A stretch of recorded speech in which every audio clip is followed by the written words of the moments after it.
Hello, Moon to Moon. Welcome back. In this episode, I am bringing you a conversation that is initiating a new series here on Moon to Moon. And this series is called Living Emergence. So, let me tell you a little bit about that and then I'll introduce the conversation. So, first of all, I love series. To me, it's very organizing, and that's pleasurable to me. Like seeing the theme is fun for me, and it allows me to have complexity within Moon to Moon, and complexity makes me very happy. So that's one thing. And I've had a series called Living the Fuck Out of Your Chart. Haven't done one of those in a while. I'm always thinking I'm going to bring it back, and then it just sort of slips into the mist and I forget about that. There will be more of those, though. There was one called Living the Questions, and it just sort of fell away. I'm not against going for it again, but I do enjoy answering questions. Definitely in my containers for any of y'all that have been in my spaces. I love Q&A.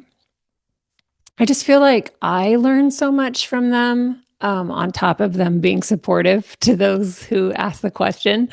Um, it allows me to see more of a thing than I was seeing before. So, in the opportunity to clarify and the opportunity to expand on something, I feel like I always grow from it. It just feels really good. So, Living the Questions was coming out of that. And the idea was that I would answer listener questions. I think I just never really found the right format. Like, what's the procedure for that? How to do it in a rhythmic way. And so I just kind of let it go. But I'm also open to bringing that back. If any of y'all would really like Living the Questions to come back so that you can participate or you can enjoy listening to me riff on listener questions, please let me know. It will inspire me to put that on my calendar. I've, of course, had this series, Unshaming the Houses. That was a big one in 2024, second half of 2024. I had a lot of incredible astrologers and wonderful human beings come on as we looked at each of the 12 houses from an unshaming perspective. So proud of that series. I think that those are the main ones. And then of course the Dark Moon downloads. The Dark Moon downloads I do probably on average one every 3 lunar cycles.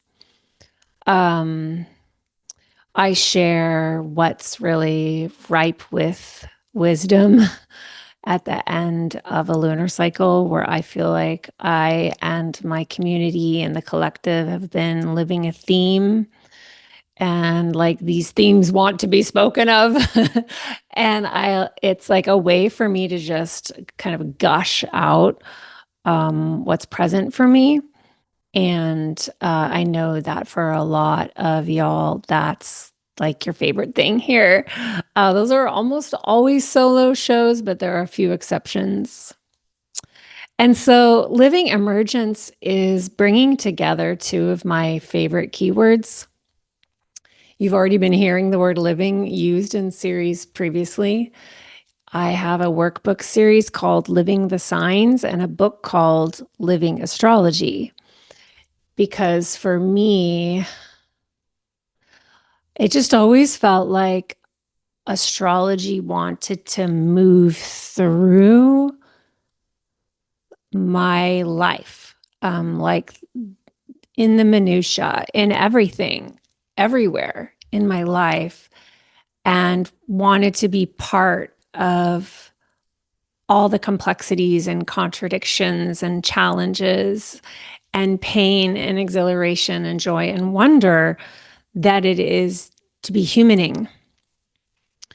And so living felt like the right word. I love embodying, but to me, there's a subtle distinction in living and embodying, and I mean living, because it like embodying feels like it sinks down into you, which is important.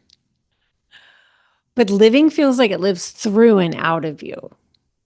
And that is an important piece because it has effects on the environment in a more active way than the word embodying.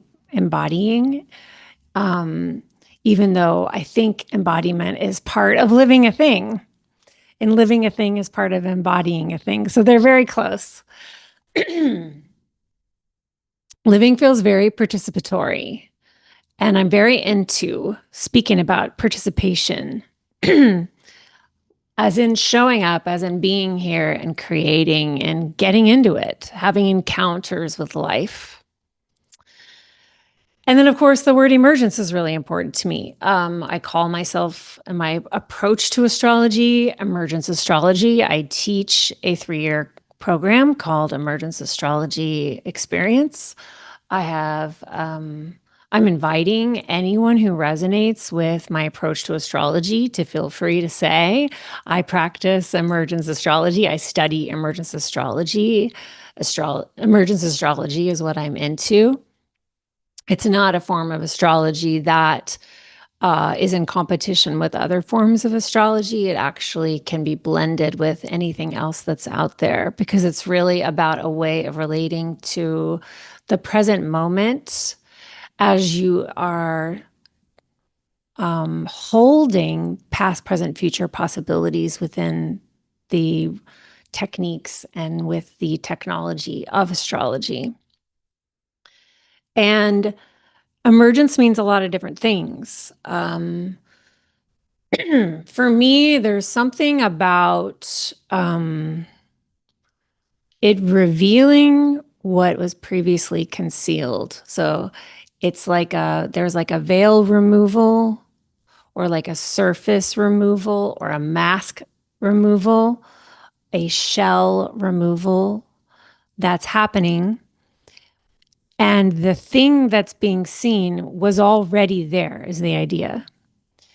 That whatever's emerging was latent. It was already there. We just weren't really living it yet. We weren't really seeing it out on the surface of reality in the visible field. And that emerging information, that emerging frequency, that emerging self, that emerging anything, then interacts with the environment. And then we come into the other definition of emergence, which has to do with bird murmuration, where like a single bird can move differently and affect the entire group. And in that way, emergence relates to how an individual in a local environment can be changing the ecosystem because of however they're being in the world, and that it has collective effects through the environment. And in this way, individuals make impacts on their environment. And we're always doing this all the time. Sometimes it's easier to believe that we don't have impact, but the truth is we do have impact. So what would we like to do with this impact? There it is. So emergence, to me, living emergence is not only to be living in a kind of forever molting state, which is part of what I would say is aliveness, letting the past drop off. That's not true anymore. And it's also to live in accordance with responsibility and understanding that, like an agreement that you understand that you have impact on the collective. I basically hold it to be true, to be honest, that if the more we understand the truth that we have impact, the more we will be in relationship with how we want that impact to be felt and to be received in the world. Well, what do we want it to be made of? That's a thing I think a lot about. And so the guests that I'm going to be inviting on, I'm going to be with each of them, inviting them into their own language to share how the terms living emergence feel to them and how they show up in the different departments of their lives. Some of the guests will probably have very high level conversations. And with other guests, it may feel very specific to a part of humaning that wants to come forward through that particular conversation.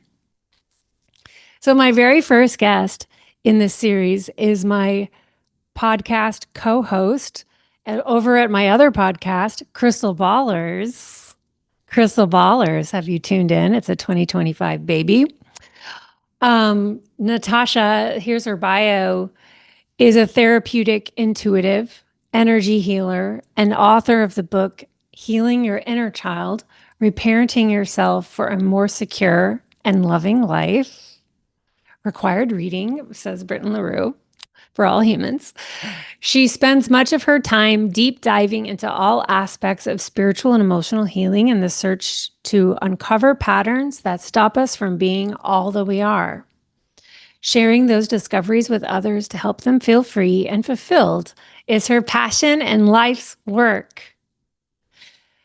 Natasha is no stranger to Moon. Many of y'all listening have already heard many of our conversations. I don't even know. I would guess Natasha's probably been on 6 times, maybe 7. It could be more. I'm not really good at guessing things like that. But Natasha was one of the first guests ever. Back in, she came, I did a series on the elements when I was promoting the first Magician's Table. So it was like February 2022, 2021. And I had her come on for the element of air because Natasha is an Aquarius sun, Pisces rising, and Libra moon. So like me, Natasha is a 12th house sun. And yeah, I'm gonna leave it there because in the conversation you'll hear why we chose the particular angle we did. So I don't need to repeat it here. You can just begin enjoying our conversation now. Welcome back to Moon, Natasha Levinger. Oh, so fun to be here in a different, we're not in a crystal ballers space. We're not in crystal ballers today. I can feel the difference. Yeah. You've been on Moon maybe as much, if not more than any other guest, I think. Oh, that's fun. I don't even know, maybe 6 times? I don't know either. Who knows? Yeah. We have a lot of fun. Mm-hmm. And I always hear from listeners that how much they enjoy listening to us talk. That's nice. Yeah. So starting the series called Living Emergence to talk about aspects of emergence in other people's lives through people that I know, through people who I learn with, through people I enjoy watching move through the world. And this is our very first of the series. I wanted to have you come on to talk about emergence as a term. I guess, why don't we begin there before we get into the next piece that we wanted to talk about? I'm curious, when you hear the word emergence, or when I'm using the term emergence, or as it shows up in your life, what does it feel like it means for you? Yeah, I asked you what you meant by that because I feel like it can mean so many things, you know? Mm-hmm. I mean, I guess to me, let me feel. It feels like a little bit like how we always start crystal ballers with what's alive for you today. You know, Yeah. it feels like that. Like what is emerging. It makes sense what we're about to talk about because it is to me about like what is present. What is present time. Mm-hmm. Exactly. Yeah. And yeah, I woke up this morning just like, Natasha, I know how I want to frame the conversation. I want to talk about the term in present time, and or even you can take the in out, just present time. There's Mm-hmm. different usages as I've been thinking about it today. Hmm. Asking yourself if you're in present time, connecting to something in present time, looking at a contract in present time. Yeah, I guess it's usually with an in. Yeah. Okay, so And go ahead. well, I was just going to say, I think it's like pretty, using it in that way is pretty unique to the modality. We both learned a similar energetic healing modality separately. We I did. think your person probably learned it at the same place I learned it. I don't know. Yeah, there's probably a lineage root Hmm. system that we can connect our Hmm. studies through our teachers. But for me, I learned from Deborah Cremens, who learned from Francesca McCartney, I believe her name is. Mm, okay. She wrote a book called Body of Health. And it was from Deborah that I learned to be asking myself constantly questions around, is this in present time? Is Mm, this in yeah. present time? is which for me it was like it allowed me to notice whether I'm talking about like a pattern in my life, a story that I'm telling, the energy of like a contract with someone. Just the question itself, looking at it, allowed me to notice how much of the past was imbuing the way I was relating to that thing. Hmm. And then, like, quote unquote, updating to present time allowed the past energy to roll off and bring everything here now to who I am now as I'm moving through the world now in the present moment. And that way of relating to my life and relating to how I move through the world, like 1000% is part of how the word emergence really took hold for me. Oh, interesting. I see because it just emerging, emergence was a way of speaking to that very thing. So I'm curious, like, Mm, how you came into, like, how long you've been playing with that and what kind of role it has in your work. yeah. Well, for me, so I learned the energy healing system that I use 25 years ago almost. Oh my God. And so present time and neutrality to me go hand in hand. Mhm. And the neutrality is the center, like the first thing, like when I'm teaching psychic groups or whatever, it's the first thing we do. It's that center of the head. Am I in neutral or am I in a part, basically? Am I in some other aspect of whatever I'm relating to? And so that neutrality is present time. And another way to say it is like energetic exactness, I guess, without entanglement. It's like I'm here observing, and it is possible to do this, by the way, as it feels like I'm not just talking about like being a monk on a mountain. It's like really about like, oh, okay, that's interesting. Like I'm still a part of it. You can even still have your feelings. It's just with this energetic exactness. It's like, um, yeah, it's being in the present. Because when you are in the future, it's like, okay, when you're in the future and the past, then you can't really be in this clarity. You're being informed. And of course, like we're human, so we can't really avoid it in a lot of ways. But if you have this practice, it helps you to be there more than not. And you also start to recognize, like, oh, wait, I am probably not in the center of my head, which again is another way of saying I'm not in the present. And it Mm-hmm. helps you to be in alignment with the truth, even if that truth is something you don't want. It also helps you know to know the difference between the truth and a lie, so to speak, like a lie meaning um, a belief that's keeping you small or something like that. So it's also why I always, so, okay. I always say everybody is psychic, right? Everybody's intuitive. It is magical, but it's not some magical thing outside of our control. And I think a lot of times people, myself included at some point in my life, wanted it to be magical, like wanted to be like, oh, this thing outside of me. But it's really the most boring reason why we're so like the way to get to that intuition and that psychicness, meaning your awareness of self beyond just the physical, what you can see with your eyes kind of thing, Hmm. is through neutrality. It's like this very boring thing that actually opens up your whole life. It Yeah. opens you up to truth. So, can you give an example of neutrality in a world where many of us also may feel like there are things on which we can't be neutral? Like, what are some of the ways you might distinguish the neutrality you're talking about, or a scenario where you would want the kind of neutrality you're talking about, versus say, like, I'm not taking a side, I'm just want to be neutral. Yeah, exactly.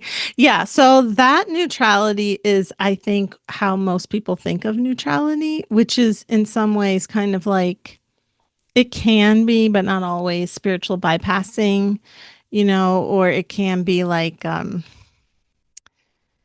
going to detach from feeling, I'm going to detach from um like excuse me, to me it feels more passive, I guess. Hmm. It's like avoidance versus groundedness, centeredness, grounding into the present. Right. When you're in that present time, you are, it's like turning more of the lights on, really. And I think with the more common way, maybe people use neutral, it's kind of like I'm taking a step back. Hmm. Yeah, I think your word avoidant is really helpful there. Yeah. Um, so one of the things that I learned and learned it from you as well about going into a reading space with somebody else is the importance of getting to that neutrality in present time. Can you Yeah. speak to how important that is for Oh my yourself and God. your client? Oh my God. Yeah. I mean, when I hear about like no judges on therapists, I know there's so many great therapists, but like the fact that they aren't trained, it's ironic, right? Because I think a lot of people dismiss what I do, maybe, or what my line of work is, as like, well, you're not um, licensed or whatever. But I think that certainly the way I learned, I was like, basically, it was all about boundaries, neutrality, not merging with the other person, being in, again, the center of your head, because otherwise you are absorbing, first of all, just for your own self, you're absorbing other people's energy and it's super draining. Like people often will say to me, I mean, it's sweet, but like I'll have clients say to me, like, thank you for holding space. I'm sure it's so draining or so hard. And I'm like, it's not hard at all because I am always in the center of my head. So I'm always in present time. I'm always like, it's so important for that reason alone, that you're not absorbing each other's energy. Like, and then I can truly be like as clear a mirror as possible. I mean, no one, I'm still human, so no one can be a totally clear mirror. I'm not a robot. But the more that I genuinely can stay in the center of my head, the more I can just clearly reflect what I'm seeing or what I'm getting, as opposed to if I was like anxious or like getting triggered by something that was coming up, then it would get filtered through my experience. And of course, it's again, I'm still a human. So sometimes I will consciously bring in my experience and I do that consciously, like if I think it will help somebody, like through validation or whatever. But yeah, it helps you to not basically bring your baggage into it. Hmm. And it can also help you notice, let's say something comes up like, oh, they're going through something that triggers me, then I can be like, ooh, I see that. Okay, hold. I will at this point I can just say, we'll talk about that later to my partner or whatever. Like I'll deal with that later.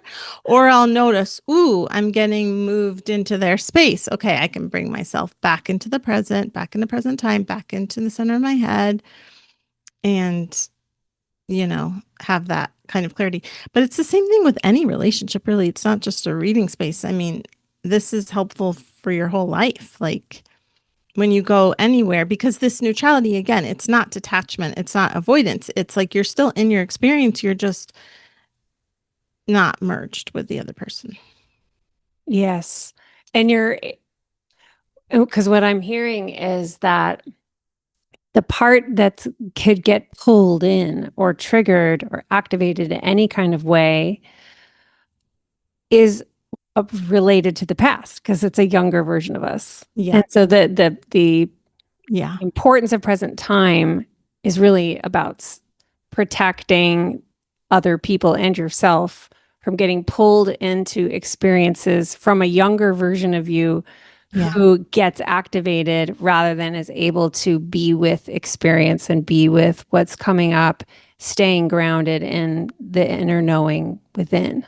Yes. And I think maybe some people feel like, oh, you have to. I know a lot of people have pictures about, and it's really codependency pictures a little bit. Like I have to merge in order to feel with this person. And in fact, you can feel more. It's not about you.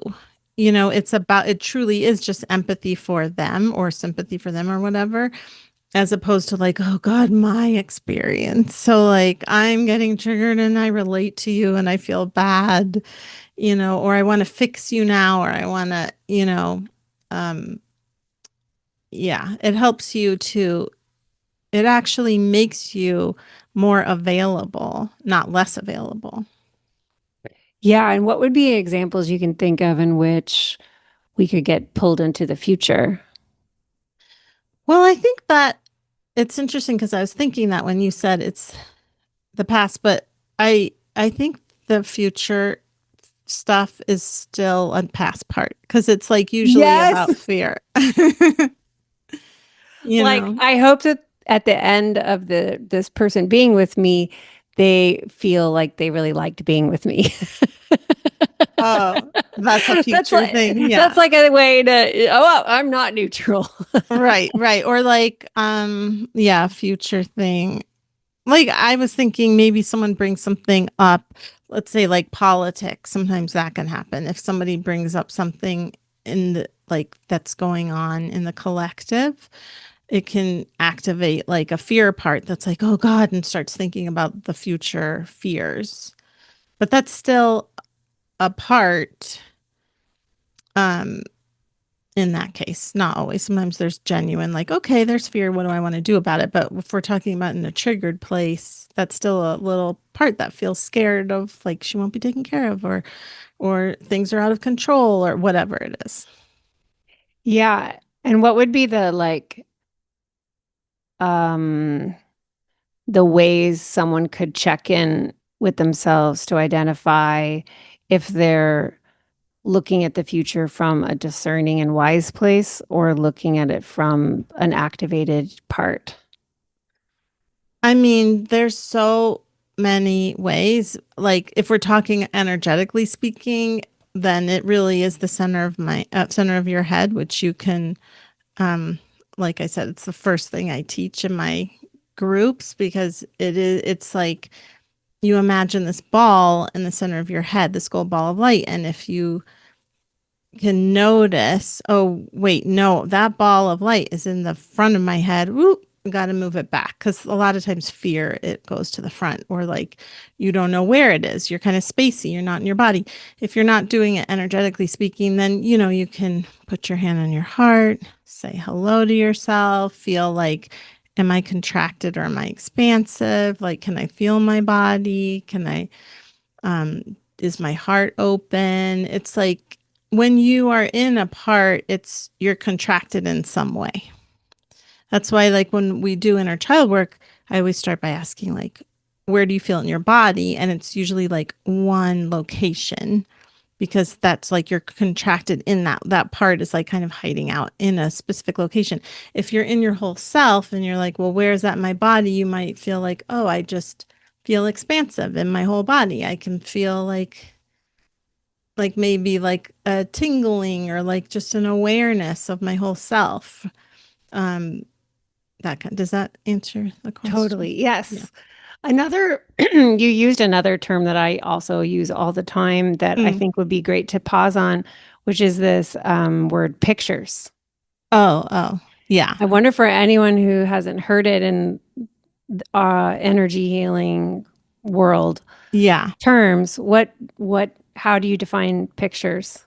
So again, I do think it's specific to the way that we both learned it. But the so in the place that I learned it, they used picture like so when you're quote unquote looking at energy, they would say look for the picture behind whatever's coming up for somebody. And that's really, to be honest with you, I feel that is okay, I'll just come back. But the reason why they did it that way was so that you wouldn't merge. Because if you're going with, like, I'm getting a feeling or a sensation, then they thought, oh, that's you merging. Like, then you're merging with the person. So they wanted to, like, so basically, let's say someone's coming in, they're like, I'm upset about my boyfriend. Then you look at their energy and then you see, like, what pictures are coming up. But I actually think that's really, visually biased because a I lot of like it. people can't see pictures. I'm also one of those people where I will sometimes imagine, I also teach this, but like I imagine like a picture frame around a sensation and that can help to clarify it. But what it really comes down to is it is a way to um, identify beliefs, feelings, sensations that are coming up for you. As you're in an encounter in life. Yeah, so let's say I'm feeling upset about something. I'll like close my eyes, go in the center of my head, then I feel and oh, my heart is feeling something. I mean, this is getting really specific about this energy healing work specifically, but I'll put like gold in my heart and then I'll see like or sense energy coming out of the heart. So then I'll be like, okay, what is that? I want to identify it. So then I'll put a frame around it or I'll see an actual picture and then I'll have a sense of like, oh, that I'm holding a belief that life is scary. Let's say we're talking politics again. Like, oh, okay. Then I'll deal with now I know that's what's coming up.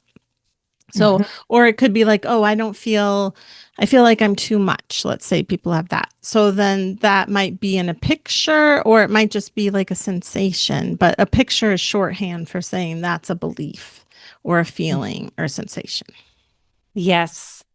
And Because I want some to, people see in pictures only, and I can see how that would be like cleaner. But if you're in the center of your head, you're going to be clean about it. Like if you're in present time, you're going to be clean regardless. But this particular school I went to was, in my opinion, too, like to their credit, they were all about boundaries, boundaries, boundaries. But like, not, yeah, like I said, not everybody is clairvoyant like that. Like, not everybody sees. And that doesn't mean like you can't, that you're not intuitive. right. And that you can't benefit from learning how people talk about pictures and what to do when pictures come up. Yeah, pictures. And again, pictures meaning beliefs, thoughts, feelings. Yes. Yeah. Yeah. So, and another one, a term that I find very, very helpful is matching pictures.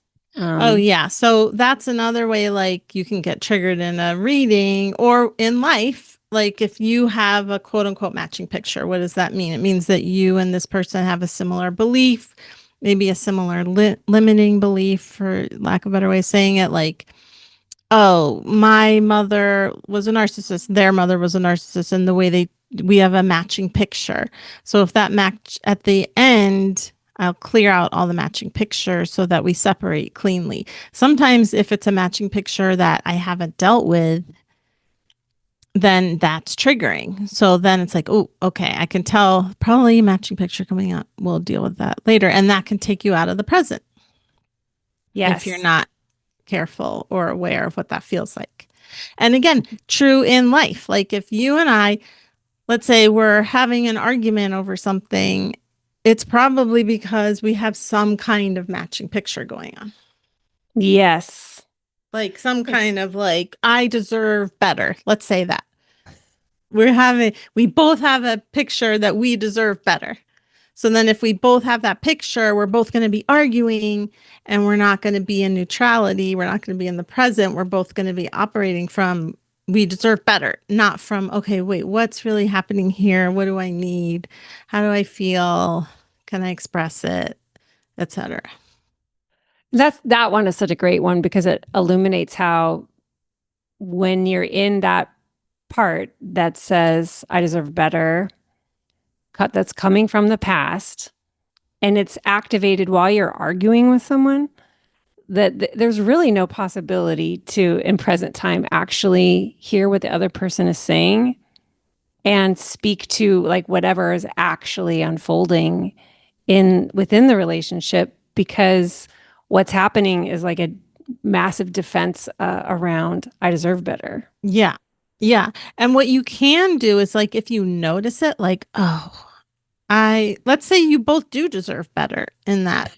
It's not that it's not true, Right. but if you're coming from that past of like, oh, I deserve better in this and it's hitting a picture from the past, then it just amplifies it. Yes. So if you can catch it and be like, oh, okay, I'm getting triggered by this, but I know that. So what if I can put it aside for a minute and let this person have their side? We'll deal with that. And then once that's cleared, then we can deal with mine. Yeah.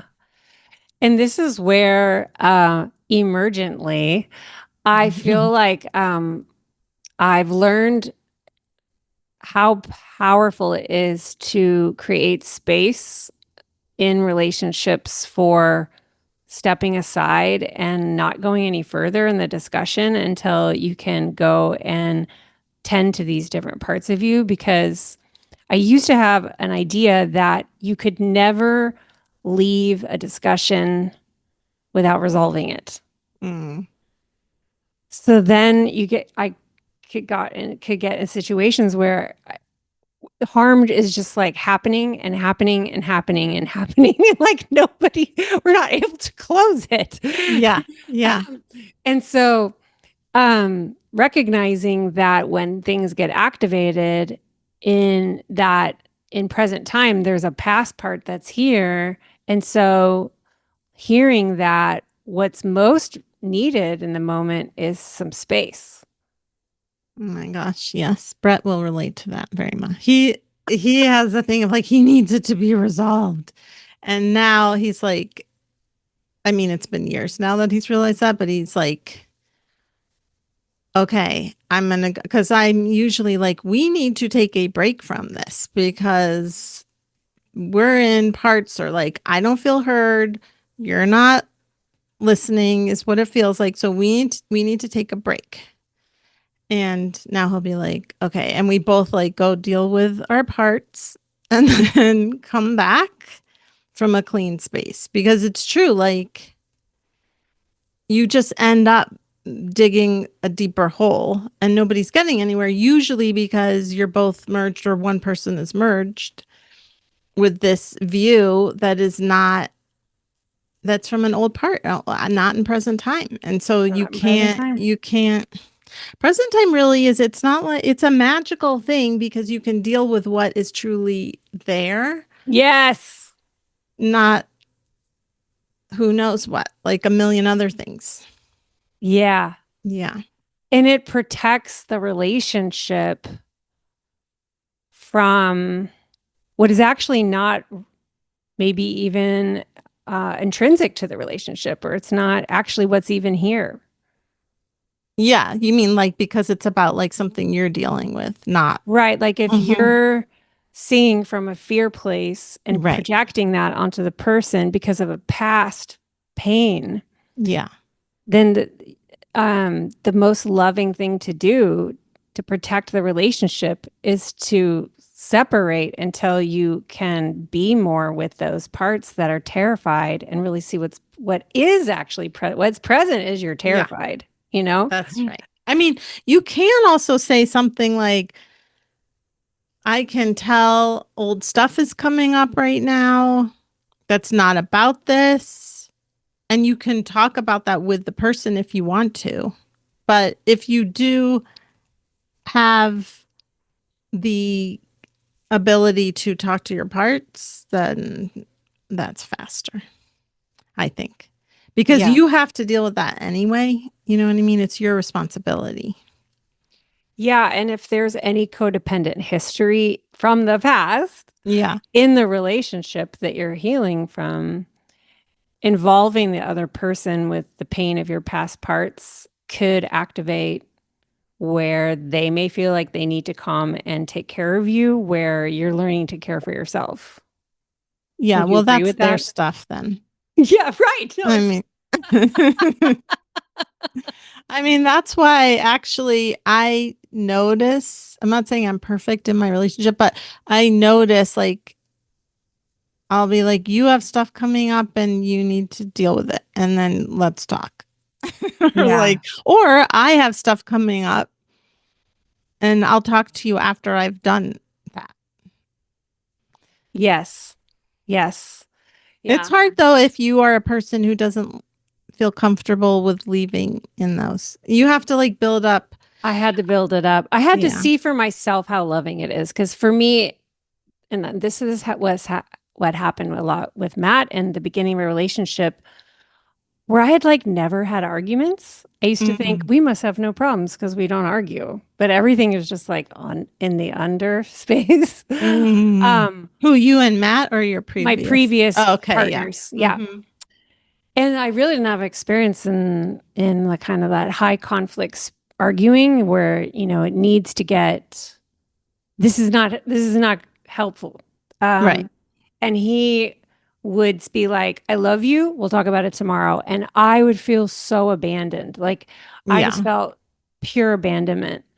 Yeah. But over time, I started to see, like, wow, I am so glad that was really loving, actually, that you Yeah. stopped things. Yeah. But it takes some time because, again, you're not in present time with how you feel about the conversation coming to a close. Yeah. I don't have a hard time with that, but that's just like Brett again is I feel like I'm painting him to, but he just particularly has that thing of like he doesn't like to have the people he love. I mean, it sounds like who does like having the people you love be upset, but I'm like okay with it because I'm like I feel safe and he feels safe with me too, but it's just like a part that is like, no, we have to have things be okay. And for whatever reason, I don't have that part. I'm like, it's going to happen. I know, but we're going to be fine. It's just we need some time. But like I will say I had previous partners that I didn't feel safe with where that wouldn't have been good. I would have been like stressed out and, like, what if we can't? But that also was like really an indication that that relationship wasn't good for me. Yeah. And that's just a different thing. Like for Brett, that's not true because it's just a part that, I think it has to do with him. Not that we need to analyze him, but I will just say this that because he's like a real provider, like he's a foundationer. He's like he's a provider. He establishes the foundation. So like if the foundation feels like, wait, what's going on? If he feels like it's his job to make it okay, and I don't have that. Amazing. I'm just like it's gonna, and also it's not my job. But Hmm. it is because I feel secure too. So it's like kind of, both and. If that makes But sense. I will say, like, navigating, updating your relationships, especially the one with yourself, Yeah. into present time and time again, builds strong relationships and relationships Yes. you can trust in. And I really feel like maybe this is the most important piece with self trust is just like navigating, updating to present time every single day with anything that comes up. Well, here's the thing, when you are in it's not about being perfect, but when you're in communication with yourself, then you are in present time. Like Yeah. and again, nobody can be perfect. We all have shadow stuff. But like, if you are aware and available to yourself, then you're going to be in the present. If you're like, I don't want to look at this, I don't want to look at that, understandable. It's hard being human, but like when you're pushing it away, then you're not in the present. You start to get confused about everything. Like everything feels foggy or everything feels like I don't know what's mine versus theirs because you're not there in the present with yourself.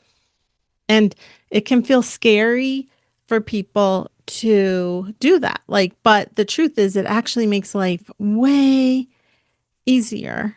And like it's kind of like when you have an argument with a partner or a friend or something, it's like if you avoid it, then it turns into this big thing. If you do it right away, then it's just like, oh, this little thing, my feelings were hurt, or like, wish you would listen to me like this, or whatever it is. Then it's like, oh, okay, good.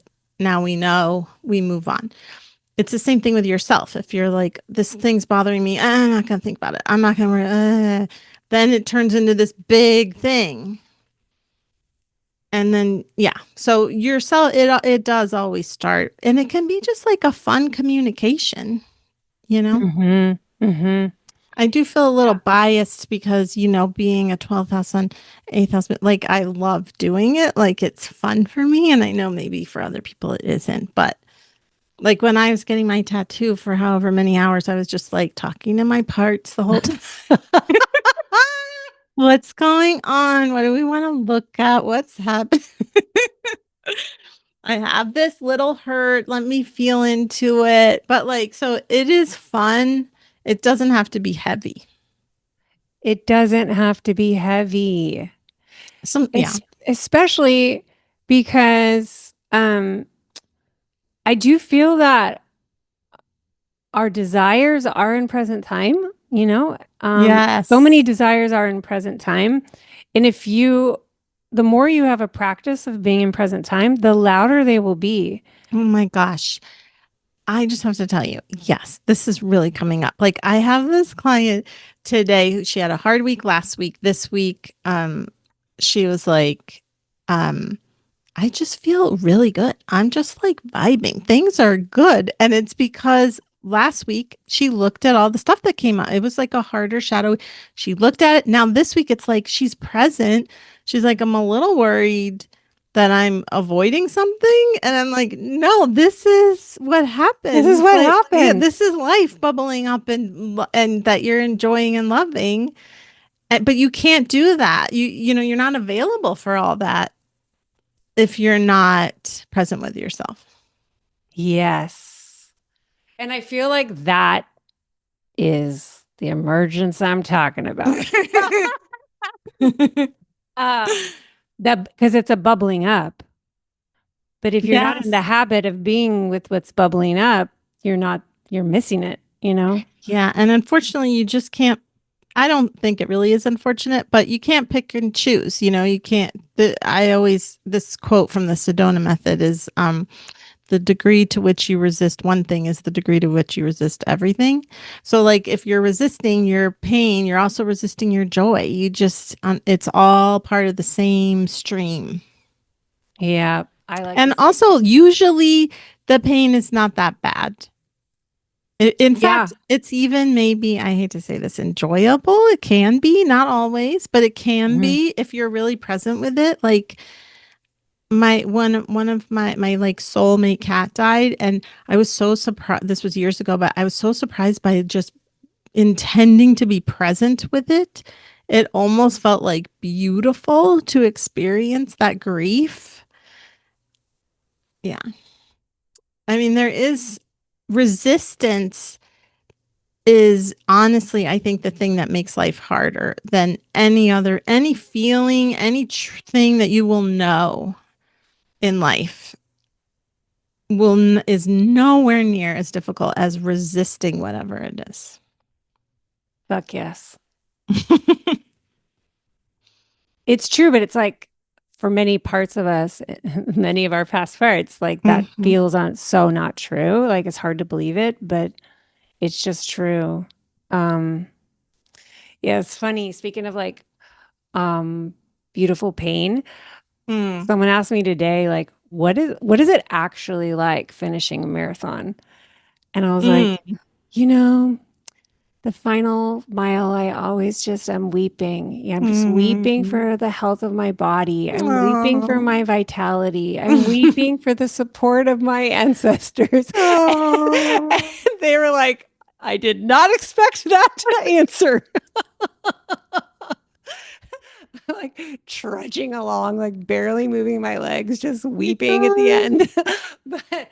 But present to like this shit was hard and I did Yeah. it. Yeah. But yeah, I like to say feeling more means feeling more because I really did believe I had this idea from wellness industry rhetoric that healing was going to mean like all my pain would be taken away. Yeah, of course. That's yeah, the rhetoric. It is funny. You're just making me think of I don't mean to like counter or like contradict that, but like speaking of running, there was this little time where I thought I was going to run I think it was maybe even just a half marathon, and I was very present, right? But I was like running and running, and then I was like very present within it, running like 14 miles, and I was like, I don't want to do this. I was just like, this isn't I'm bored. I'm like still running. I could be What's emerging is this is not for me. exactly. But to be like clear, like if I had resisted that, then it would have been like, oh, I'm not good enough. Maybe it would have been like, oh, I can't do this because good runners. So when you resist, it's like then you bring in stories that are not yours or like, yeah, Shame. was yeah, shame. A lot of times it's like all this stuff that isn't even yours that you are because you're resisting, you're going into not the present. You're not in the present. You're resisting the present. And so that invites in a spiral of other people's stuff. Whereas if it's just like, oh, I actually, this is making me realize I often tell people that, like, if they want to leave their partner, or I talk to people who want to leave their partners a lot. And I'm like, if the more present you are, you will probably just get to a place where it's not that you're triggered. It's just like, oh, I just don't like this. Like, I'm bored in this. This isn't giving me what I need. It doesn't have to come to some place of like, I'm done because I'm empowered. It's usually like, oh, I'm empowered. Yes, I'm present with myself, and this isn't meeting me. And it's Yeah. like almost anticlimactic, but in a good way because you're not getting triggered. Yeah. And like by resist, speaking of resisting, like resisting that desire that's here in present time, which is to not be in this Yeah, anymore. You would then can come through with something you later deeply regret. Um, Behaving in a way that kind of will like force a divorce or like right. force somebody to leave you.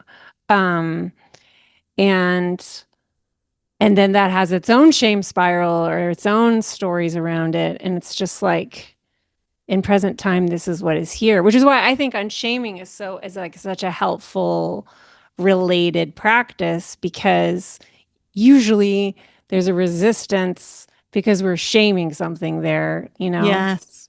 Yeah, exactly. Um, I actually think the resist yeah, it's like which comes first, the chicken or the egg. As it's like mhm. I think resisting can bring on shame and you can also resist because you have shame about your feelings.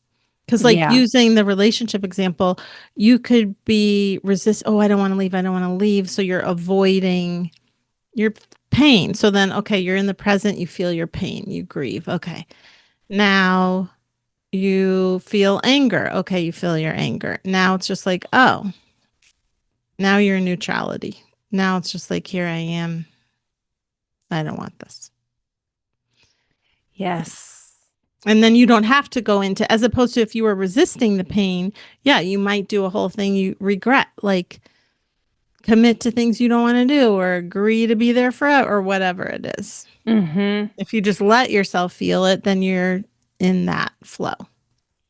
Yeah. Like not really be present to the relationship in a way that eventually the person's like, they say they want to leave. And you're like, Right.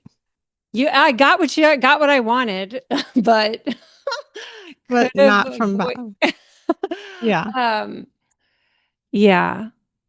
So it feels like, what we're speaking to here is a set of skills and daily practices that invite in the practice of presence, which allows you to live in an emergent way, which is being with what is present, honoring Yeah. what's here, even if it doesn't feel, we think it's going to feel bad.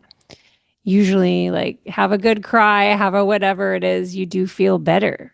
Yeah.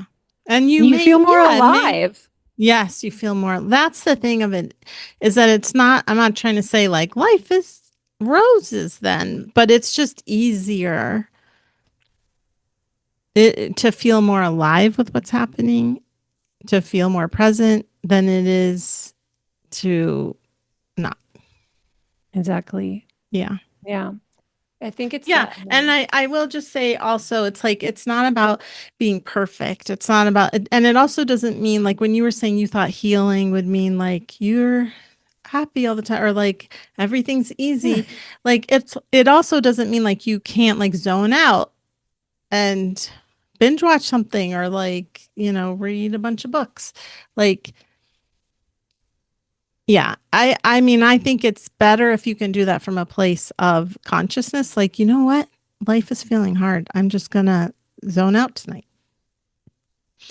So it's not, and even if you don't do that, it's not about being perfect. It's just about like, can you be more there for yourself more of the time than not?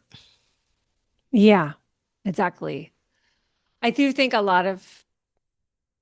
a lot of people, there can be this fear that if I bring that in, I'll blow shit up in my life. And it's like, Yeah, well, maybe can you, let's, that's okay, there's a lot there. yeah. It could That's happen. like, yeah, how a lot of my sessions have gone. It's just like, let's start there and let's look at this. Yeah. Um, but you can see how, for me, as someone relating to astrology, which has so much to do with past, present, future, and is a technology for looking at time, Yeah. that bringing this phrasing to it in present time, wanting to be in Hmm. present time with astrology, um, led to emergence astrology. Mm-hmm. So thank you. So do you teach these skills, Natasha? Yes, I Where can one do. learn these I'm skills? starting a new psychic group. Well, I don't know when you're putting this out. This week, probably Oh, Friday. okay. Yeah, next week, I believe. Um, yeah, the 18th, I'm starting it's small group, but I'm also, yeah, opening some other psychic groups. They're small, just 4 people. I think there's one space left in that one. Um, but yeah, that's the main place. And then also, actually, in my membership, which will open next month, I have a whole thing on neutrality. It starts there. It's like I don't teach it live, but it's pre recorded, the basics So of this that's how kind of thing. foundational this is. Yeah. Oh, yeah. That's exactly. That is how found. And again, not just in psychic work, but yes, in psychic work. And what I do think is so magical, not magical, is that it is how, when you say emergent, like it brings you into your emerging self, which is your intuition. Yeah, there you go. And it's not this thing out there like, oh, I wish I could access my intuition. You can access it by being with yourself. Right now. Yes, right now. You already know the answer. Hmm. So, yeah. Thank you. Thank you so much for coming back to Moon, Thank you. I Natasha. love talking to you and you. Thank you, Natasha. It's always so fun to talk with you. So, listeners, I hope you enjoyed that conversation. So, Natasha has an incredible community called You Are the Oracle. It's a membership. I'm a part of it. You can learn about it at our website and get on the wait list if you want to be part of the next group that comes in. And in that space, she teaches a lot of the skills that we talk about today, but she also has psychic groups that specifically look at the skills that we were building today, starting from the very beginning. So, like, you can hop on into like complete life change just in like level one. Because what we talked about today is very level one. It just gets deeper and deeper the more you practice it. And of course, the more you learn too. So you are like really living in present time. And part of living in present time is just noticing, oh, I'm not in present time and coming back. So it's not a shamey thing when you're not there. It's more of a practice because you're going to get pulled out of present time all the time, you know. It's not a signal that like you suck at this or you're just not emergent enough or something like that. Cuz like unshaming is a huge part of emergence to me, and it's just constantly reminding you that there's no expectation here that like you have this perfect. That's why we kept repeating that point. So when you surround yourself in community and you create relationships with others who are speaking this language and who are sincerely practicing living in present time, also here, also known as emergence, um, you can just it's just a recalibration back home the more you feel supported by that. So I encourage you, if you resonate with Natasha's voice, to please consider booking a session with her, joining one of her psychic groups, joining her membership. You Are the Oracle. And of course, if you like the way we talk together, I would invite you to go check out our podcast, Crystal Ballers. We usually put out an episode every 1 to 3 weeks. It's emergent in present time. We're always looking at the contract anew to decide like what's working best for our bodies and for our families and for our capacity. And it is such a pleasure because I just always am expanding from my connection to Natasha. It's a constant gift, and I welcome you to be part of our field. Okay. Wishing everyone rest and ease here between the eclipses. Take care, take care, take care.